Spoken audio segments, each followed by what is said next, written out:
Hi friends, ವಿಡಿಯೋದಲ್ಲಿ ಇನ್ನೂ ಒಂದು ವಿಶೇಷ ಏನಪ್ಪ ಅಂತಂದರೆ, ಇಶಾನ್ ಕಿಶನ್ ಅವರು T20 ಭಾರತದ ಬ್ಯಾಟ್ಸ್ಮನ್ನು. ವಿಶ್ವದ 2ನೇ ರ್ಯಾಂಕಿಂಗ್ ಬರ್ತಾರೆ ಅವರು. ಬಿಫೋರ್ ಈ ಸೆಲೆಕ್ಷನ್ ಆಗೋಕ್ಕಿಂತ ಮುಂಚೆ ಅವರ ರ್ಯಾಂಕಿಂಗ್ 24 ಇತ್ತು T20ಯಲ್ಲಿ. ಇದು ಫುಲ್ ಕ್ರೆಡಿಟು ಪ್ರಜ್ಞಾನ್ ಓಜಾ, ಆಮೇಲೆ ಇನ್ನೊಬ್ಬರು ಆಯ್ಕೆದಾರರಾದಂಥ RP ಸಿಂಗ್ ಅವ್ರಿಗೆ ಸಲ್ಲಬೇಕಾಗುತ್ತೆ. ಇವರೆಲ್ಲರೂ ಏನು ರಂಜಿ ಪಂದ್ಯ, ಸೈಯದ್ ಮುಸ್ತಾಕ್ ಅಲಿ, ಈ ಎಲ್ಲ ಪಂದ್ಯವನ್ನು ಅವರು ಹೋಗಿ ವೀಕ್ಷಣೆ ಮಾಡಿ ಅವರ ಆಟದ ವೈಖರಿಯನ್ನು ನೋಡಿ ಅವರು ಗಿಲ್ ಅವರನ್ನು ಹೊರಗಿಟ್ಟು ಇವ್ರನ್ನ ಆಯ್ಕೆ ಮಾಡಬೇಕಾದ್ರೆ ಅವರ ಒಂದು ಗಟ್ಸು ಮೆಚ್ಚಲೇಬೇಕಾಗತ್ತೆ. ಈ ಸಂಪೂರ್ಣ ಕ್ರೆಡಿಟ್ಸು ಇವತ್ತು ಈ ಸ್ಟೇಜಲ್ಲಿದ್ದಾರೆ ಇಶಾನ್ ಕಿಶನ್ ಅನ್ನೋದಕ್ಕೆ ಅದು ನೇರ ಕಾರಣ ಪ್ರಜ್ಞಾನ್ ಓಜಾ, RP ಸಿಂಗ್. ನಾನು ನೇರವಾಗಿ ಹೇಳ್ತೀನಿ, ಯಾವ ಅಜಿತ್ ಅಗರ್ಕರ್ ಅಲ್ಲ, ಯಾವ ಗೌತಮ್ ಗಂಭೀರ್ ಅಲ್ಲ. ಇಶಾನ್ ಕಿಶನ್ ಅವ್ರನ್ನ ಆಯ್ಕೆ ಮಾಡಿದ್ದಂತೆ ಹೇಳ್ತಾ ಅವ್ರ ತಾಯಿ ಹರಕೆನೂ ಭಾಳ ಪೂಜೆ ಮಾಡಿದ್ದು, ಆಮೇಲೆ ಜನಗಳ ಆಶಯ, ಅವರ ಪ್ರಯತ್ನ, ಎಲ್ಲಕ್ಕಿಂತ ಹೆಚ್ಚಾಗಿ ಅವ್ರ ಪ್ರಯತ್ನ. ಯಾಕಂದರೆ ಅವರು ಜಾರ್ಖಂಡ್ ತಂಡವನ್ನೇ ಒಂದು T20 ಸರಣಿಯಲ್ಲಿ ಇಡೀ ದೇಶದಲ್ಲೇ ಆ ತಂಡವನ್ನು ಗೆಲ್ಲಿಸ್ತಾರೆ ಇವರು ಬ್ಯಾಟಿಂಗ್ ಮೂಲಕ ಅಂತಂದರೆ. ಆ ಥರ ಅವರು ಅಷ್ಟು ಒಳ್ಳೆ ಪರ್ಫಾರ್ಮೆನ್ಸ್ ತೋರಿಸಿದ್ರು.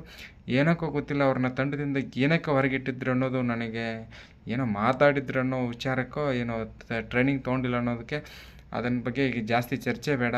ಇನ್ನೊಂದು ವಿಚಾರ, ನನಗೆ ಯಾವಾಗಲೂ ನಾನು ಭಾರತ ತಂಡ ಈ ವಿಶ್ವಕಪ್ ಅಂತ ಒಂದು ಪ್ರಮುಖ ಪಂದ್ಯಗಳನ್ನು ಆಡಬೇಕಾದ್ರೆ ನನಗೊಂದು ಭಯ ಏನಪ್ಪ ಅಂತಂದರೆ, ನನಗೆ ಸೋಲನ್ನು ಅರಗಿಸ್ಕೊಳ್ಳೋಕೆ, ಅನ್ನೋದನ್ನು ಕನಸಲ್ಲೂ ನಾನು ಬಯಸೋದಿಲ್ಲ. ಯಾಕಪ್ಪ ಅಂತಂದರೆ, ನಾನು ಎದುರುಗಡೆ ನಮ್ಮ ದೇಶದವ್ರ ಬಗ್ಗೆ ನಾನು ವಿಚಾರ ಮಾಡಲ್ಲ. ಈ ಪಾಕಿಸ್ತಾನ ಫೇಸ್ಬುಕ್ ಓಪನ್ ಮಾಡಿದರೆ ಪಾಕಿಸ್ತಾನ ಅನಾಲಿಸಿಸ್ದವ್ರು ಬಂದುಬಿಡ್ತಾರೆ. ಒಬ್ಬ ತನ್ವೀರ್ ಅಹಮದ್ ಬರ್ತಾನೆ, ಇನ್ನೊಬ್ಬರು ಶೋಯಬ್ ಅಖ್ತರ್ ಬರ್ತಾರೆ, ಶಾಹಿದ್ ಅಫ್ರಿದಿ ಬರ್ತಾರೆ, ಇನ್ನೊಬ್ಬರು ಅಮೀರು ಫಿಕ್ಸಿಂಗ್ ಬೌಲರ್ ಅವ್ರು ಬರ್ತಾರೆ. ಒಂದೊಂದು ವಿಧವಾದ ಹೇಳಿಕೆ ಕೊಡ್ತಾರೆ. ಇವ್ರನ್ನೆಲ್ಲ ಏನಪ್ಪ ಸೋತು ಬಿಟ್ಟರೆ ಇವ್ರು ಏನೇನು ಅನಿಸ್ಕೋಬೇಕಲ್ಲ, ಏನಪ್ಪ ಹೆಂಗಪ್ಪ ಅನ್ನೋ ಒಂದು ಮೈಂಡ್ ಸೆಟ್ಟಿ ನನ್ನ ಮನಸ್ಥಿತಿ ಇರಬೇಕಾದ್ರೆ, ಆದರೂ ಕೂಡ ಅಲ್ಲಿಯೂ ಕೂಡ ಜೆನ್ಯೂನಾದ